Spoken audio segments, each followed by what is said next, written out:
Alrighty, hey, what's up, guys? Today is Wrestle-Offs. Call me, girl. I know you miss the way I hold your hips, so call me, girl. You know I like the way you.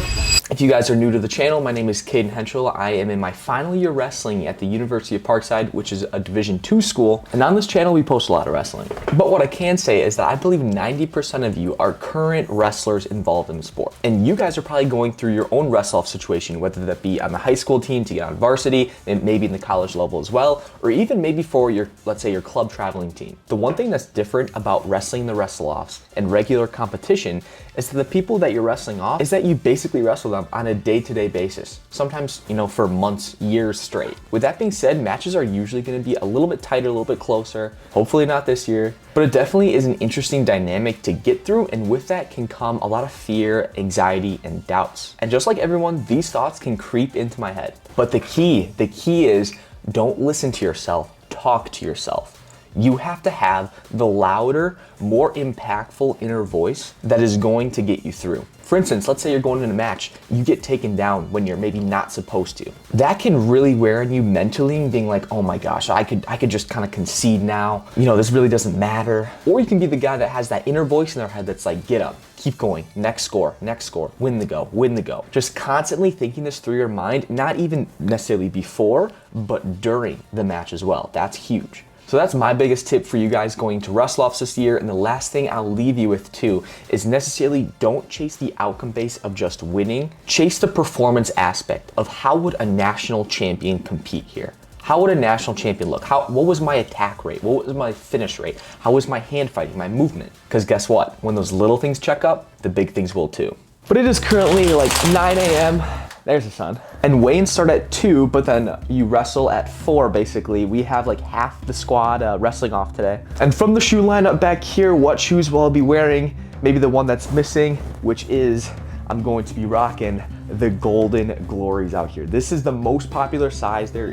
I think we're into single digits for how many are left. Clearly, I think 8 sizes are sold out of these. But this will be my second match in my shoe. The first one, of course, was against Muggsy. I wore the Rangers, but heck, this is a good chance to bring out the Golden Glories and probably scuff them up a little bit. And you gotta think too, white shoes just makes you so fast, especially if they're brand new. I mean, it's common knowledge. Now, honestly, I should get a stretch in, little workout, because I'm not exactly at 141. We have to be within 5 pounds, so I have to make 146. I woke up like half a pound under, which is absolutely amazing. But I'm still gonna go in the restroom, stretch out, do all that. But before we go into that, word of the day, I learned this from the FCA meetings I kind of been involved in recently. It's Deuteronomy 31:8. It is the Lord who goes before you. He will be with you. He will not leave you or forsake you. Do not fear or be dismayed. So what does that mean, ladies and gentlemen? You can basically relate this to any way you want, but just know that God is always with you. He's always on your side, and he always has his plan, the good plan in mind. Whether that be you going to Wrestle-Offs, whether that be you talking to a new friend, asking a girl out. And when knowing he goes before you, you don't have to have the feeling of being alone. And often the, the feelings of fear, anxiety, and doubt creep up, and you're like, wait, I have to put all my faith in God here. I know that God goes before me. So that's why I've been reminding myself here for the past week, getting ready for Wrestle-Offs, but it actually really does make a difference, that reading the Bible and having a relationship with Jesus. So I encourage you guys to use that to your advantage today, and heck, let's go to the Parkside Wrestling Room.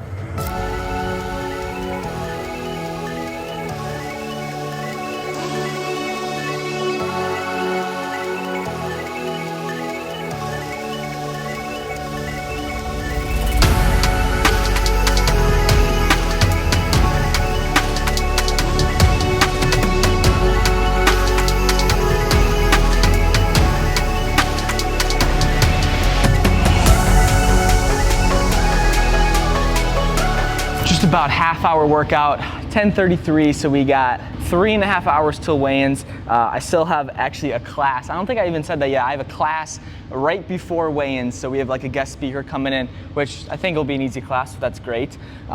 But honestly, I'm very surprised on how much I'm sweating. I'm not even in sweats. I have been wearing a singlet to every single practice. As you can see, Beat the Street singlet. And the reasoning behind that is because when I was on my recent mindset call with Gene, he was talking about trying to be as consistent as possible to try to keep all the variables the same.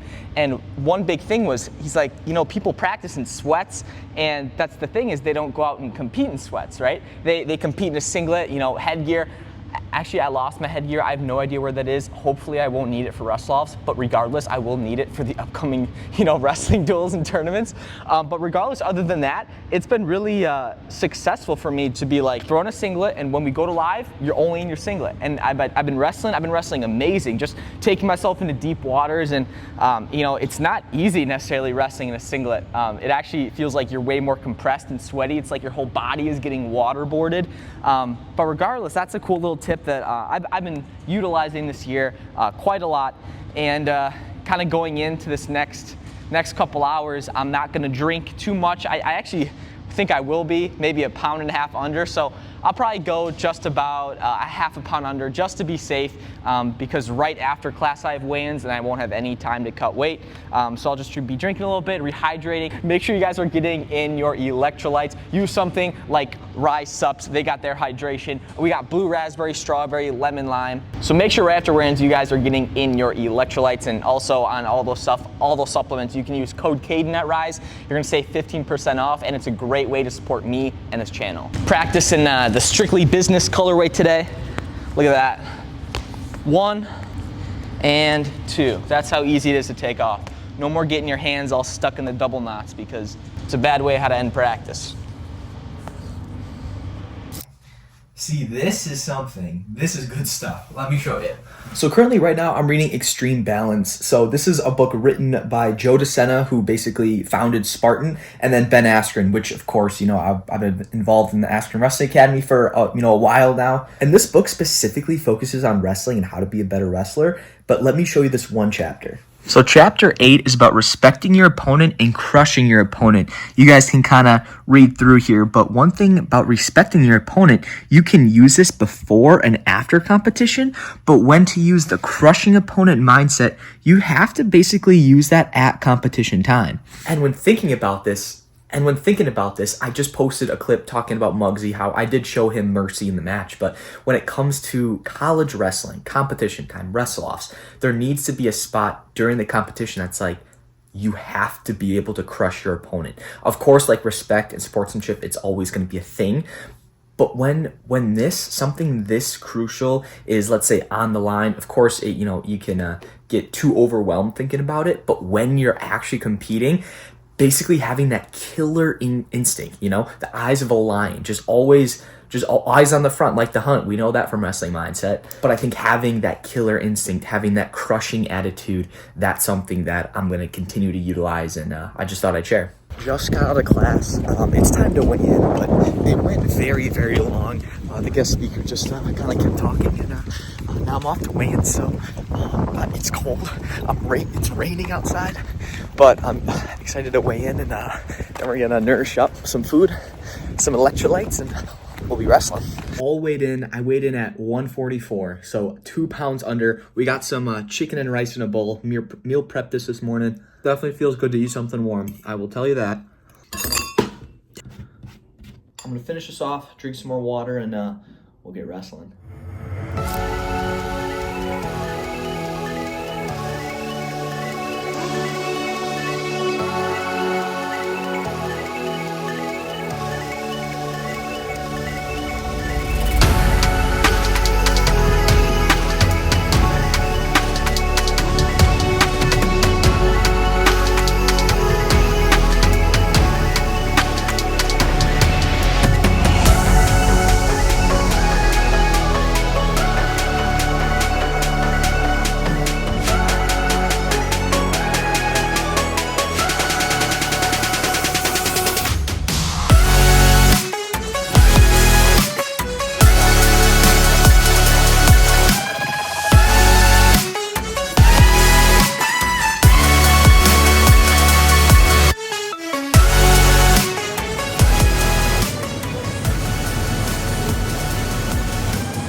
Alrighty, match complete, Wrestle-Off's finished. What was new this year is I actually wasn't recording any of the other matches. That's one thing that I'm gonna take it more, I guess, serious to, as much as I want to, be a fan of the sport, a fan of my teammates, which, you know, I love watching my teammates compete. We have amazing scraps, and, you know, I hope best for everyone on the team. But as far as just content and what I share and what I show to you guys, you know, I can't be the guy to sit behind the camera and record everyone all the time, because then that allows me to not put in the best effort and channel my energy in, I guess, the proper places for what I want to accomplish. But in regards to the wrestling match, I coming out on top. 10-6 was the final score with riding time. As close as the score kind of was, I didn't feel as if it was, you know, that close. I took a lot of shots. I got in on 2 shot opportunities in when I could have got a takedown. So the first one was actually right away. I got in a position where I just had to push his knee over my head, but he's super strong in that position. Like, he's very, very long, and longer wrestlers, I have a tougher time necessarily in that answer kind of position where you're trying to hook the leg, but regardless, we're getting better on it, and also we're not giving up necessarily that easy, maybe not easy, but still a takedown for him. Sometimes I have trouble in practice with heavier guys when I would get on a leg constantly shooting, and then they would kind of have an answer and would kind of get out of that position. But regardless, going into that second one, the second one was more of a tougher position. Once he kind of locks around the crotch there's really not much I can do. I just got to get in better position myself, got to stay closer to his hips and isolate. But other than that, not necessarily slow, but I felt maybe not even out of position. What am I trying to say is I know that that's not the level of what I can compete at, and I think it's that's been a constant thing, but also this is Wrestle-Off. I wrestle these guys every single day, so they know kind of exactly what you're gonna do, and you gotta play like these mental mind games of like, okay, what do I maybe shoot on him in practice, and what doesn't work on him, what works on him, what is he gonna expect? So it's super complicated in college Wrestle-Off specifically, but regardless, it was a great match just to see where we're at. Super good on top. I chose down, even though I believe I could have got out from bottom there. It's pretty good at turning, so just wanted to kind of play it smart there, be more strategical, and then at the end there, when heck, I'll talk about this, the reversal at the end of the first period. That's a tough position where I was getting called. So if you get called like 5 seconds on the leg, then that's a stalling call, and I didn't want to give up a stalling call in the first period because I could have used that later. So that was maybe a bad idea. I should have stuck on that leg because he got a reversal from that. But again, I mean, just college guys are so stingy there. And then going to the end, he went to try to go upper body for kind of the final throw, feet to back. I went off on a leg there. I definitely could have maybe shot better in that piston position, maybe went for the bottom leg under, but he ends up getting kind of that takedown, and because that's what happened. But 10-6 final score, and our first duel is coming up November 1st versus Maryville at the Wisconsin Wrestling Showcase. But also shout out to the Golden Glories. Came in clutch today. They made me definitely faster. I will say that. So clean. Cleanest shoe in wrestling right now. Also, I might be a little biased, but we'll see you guys at home. Now, by the time you guys are seeing this, it's going to be October 24th, which means it is my birthday. I am 23 years old. Man, that seems old. But regardless, I really did want to do something fun with my birthday. Unfortunately, this year, we are not posting a wrestler turns 23 type video. I think I've been doing these videos for the past 6 years of wrestler turns 18, 19, 20, whatever it is. Unfortunately, that series is kind of coming to a close, but still, I did want to do something fun for the community for my birthday. And with that being said, we're doing a crazy deal on CH Gear Wrestling shoes, 23% off.